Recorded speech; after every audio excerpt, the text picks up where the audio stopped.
Limpide accompagne les sociétés B2B ou B2C pour accélérer leur performance digitale. Limpide, c'est une start-up française qui, grâce à sa communauté, ses collaborateurs et ses clients, permettent aux entreprises de mieux déployer leur stratégie digitale. À noter que Limpide a fait de l'éco-responsabilité l'un de ses piliers pour son développement. Limpide, donc, dans ce numéro de Smart & Co, avec son président Christophe Chaudel. Bonjour. Bonjour. Bienvenue Emmanuelle Hertel. Bonjour. Heureux de vous rencontrer. Vous êtes directrice générale Innovation et Trust du groupe Tessi. C'est quoi votre métier? Racontez-moi. Alors, chez Limpide, nous concevons des interfaces pour toute solution digitale. On est là pour augmenter la performance des solutions digitales de nos clients. Quel type de client? On est dans tous les domaines d'activité, toutes les tailles d'entreprise? Oui. Nous, on s'intéresse à tout type de solutions, qu'on soit une start-up, une association, une PME, une ETI, un grand compte. On va travailler avec tout le monde parce que notre prisme, c'est de travailler avec l'utilisateur. Donc, par définition, il y a des utilisateurs partout. Et donc, alors, ils arrivent avec quoi? Avec une solution informatique et vous la rendez limpide, accessible, c'est ça? Exactement, c'est l'idée. Notre travail, c'est de simplifier la vie des gens, la vie digitale. Donc, généralement, on a des clients qui sont excellents sur ce qui est leur cœur de métier.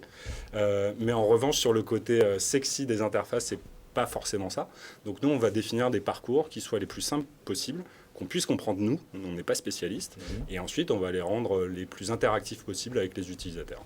Ouais. Ça passe par quoi? Du design Quels outils vous utilisez en quelque sorte? Alors, on a une méthodologie qui est en 4 étapes, qui est assez simple finalement, qui existe dans toute démarche scientifique. Une première étape qui est de mesurer et de discuter, donc beaucoup d'interviews utilisateurs et d'analyse data. La data aujourd'hui sur le digital, c'est quand même un peu la clé. La co-construction, on ne peut rien faire sans nos clients, donc on réfléchit ensemble. Et une fois qu'on a fait ça, on projette des parcours utilisateurs avec des UX designers, des UI designers. On les remet en test avec toujours ces utilisateurs pour être sûr que nos concepts sont éprouvés.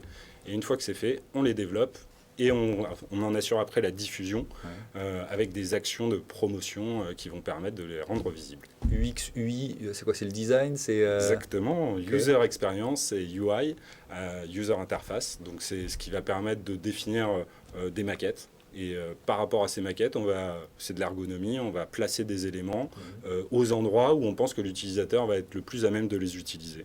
Donc on va différencier des fonctionnalités, des zones de contenu, et c'est cette organisation qui va rendre la solution utilisable. Emmanuelle Hertel, en quelques mots, c'est quoi le groupe Tessi? C'est une société française, c'est ça? Exactement, c'est une société française qui fait 1,5 milliard d'euros de chiffre d'affaires aujourd'hui. C'est une ETI spécialisée dans la transformation digitale des processus. Et moi, je représente Innovation and Trust, qui est la Digital Factory de ce groupe. Et donc, ça veut dire quoi? Vous inventez des On invente des logiciels, Okay. exactement. On a une dizaine de logiciels aujourd'hui dans notre catalogue avec nos équipes, plus de 250 développeurs en Europe. Et on a Limpide qui nous accompagne pour toute l'ergonomie de nos produits et tout le parcours digital. Oui. Finalement, ce que vous inventez, on l'utilise, nous, souvent sans s'en rendre compte? C'est un peu ça l'idée? Alors, vous l'utilisez souvent sans vous en rendre compte, soit effectivement alors de manière indirecte, puisqu'on est une société essentiellement B2B. Donc, ça va être autour de gestionnaires qui font de l'activité pour vous. Votre banque, par exemple, dans le back-office, va utiliser certains de nos outils. Et également, aussi du B2B, tout-ci. Donc, notre client reste B2B, mais va avoir un utilisateur final, un usager, qui va utiliser nos produits. Et effectivement, on cite très souvent l'exemple du fameux code barre du pass sanitaire. Alors, dans le cadre... C'est-à-dire, c'est pas vous qui tenez l'écouvillon, donc vous faites quoi dans l'histoire? Non, mais on n'est pas loin de cet écouvillon. D'ailleurs, c'est ce qu'on dit toujours, c'est lorsque vous avez un coton-tige dans le nez, vous pouvez penser à nous. Voilà. Pourquoi vous faites quoi en l'occurrence? Parce que nous, on génère le code barre, on génère ce fameux code barre qui va venir se mettre dans votre passe sanitaire lorsque vous avez fait un test antigénique ou un test PCR. Qui va me permettre ensuite de montrer patte blanche en quelque sorte. Est-ce qu'il y a un exemple de collaboration récente, commune, qu'on peut raconter? Le plus récent, je pense. On a lancé la semaine dernière une dernière solution ensemble, qui est de la gestion de documents, une solution qui a été lancée dans plus de 25 pays, sur laquelle on a pu collaborer avec Tessi. Alors avec Tessi, c'est un partenariat de longue date, ça fait 5 ans qu'on travaille ensemble, il y a eu beaucoup de produits sur lesquels on a pu travailler, mais effectivement, on a ce dernier exemple qu'on a pu lancer la semaine dernière. Alors, ce produit s'appelle Docubase. Oui, alors c'est quoi Docubase? Docubase, c'est une solution de gestion électronique de documents B2B qui permet également de faire des workflows, de faire circuler l'information au sein de l'entreprise. C'est un outil de gestion qui est destiné à tout type d'entreprise.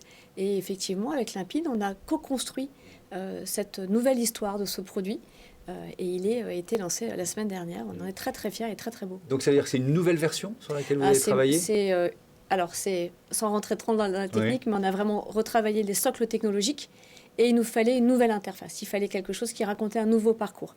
La Digital Factory se veut être Human Interactive, donc vraiment d'être extrêmement important, de remettre l'utilisateur au centre et Limpide nous a accompagnés pour faire ça. Donc c'est un tout nouveau produit qui avait déjà une histoire passée, mais qui a été revu complètement, techniquement et fonctionnellement grâce aux équipes de Limpide. C'est amusant ce que vous dites parce que vous racontez des histoires en quelque sorte. Oui, c'est un peu ça.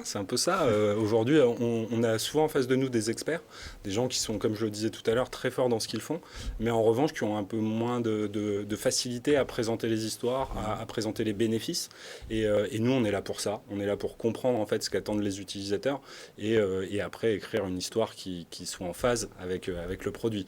L'idée, c'est pas d'enjoliver quelque chose, c'est plutôt de le décrire de manière efficace. Mais est-ce que, quand vous parlez de co-construction, est-ce que ça veut dire qu'à un moment de la conception, on va dire technique, vous pouvez faire un peu évoluer votre produit parce que Limpide intervient et vous dit ça serait plus efficace si on faisait ça. C'est pire que ça. C'est tout le temps, quoi. En fait. C'est tout le temps.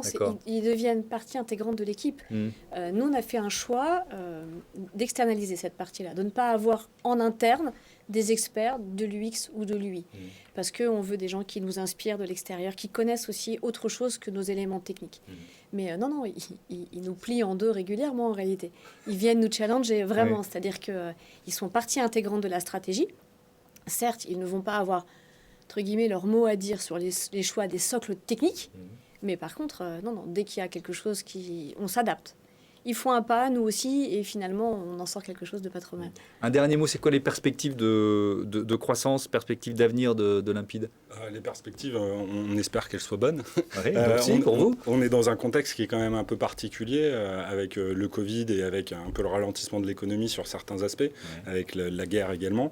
On est quand même sur le digital, un secteur qui est porteur. On a des partenaires qui croient en nous et dans lesquels on croit aussi. Donc on est optimiste, mais un peu plus incertain qu'on l'était il y a quelques années. On continue à engager de la croissance, ce qui nous fait extrêmement bien. On continue de recruter. Donc ça aussi, c'est toujours très bon pour nous. Et on a un prisme sur lequel on s'est positionné, c'est l'éco-responsabilité. Aujourd'hui, on pense que faisant partie du digital, on a une responsabilité par rapport au secteur et à la société. Donc on est très conscient de notre éco-responsabilité. On essaye de la faire rayonner de plus en plus et d'en faire prendre conscience nos collaborateurs, nos clients et nos partenaires. Merci beaucoup à tous les deux d'être venus nous présenter Limpide et le groupe Tessi, une autre entreprise et ses chiffres clés. C'est parti, c'est tout de suite.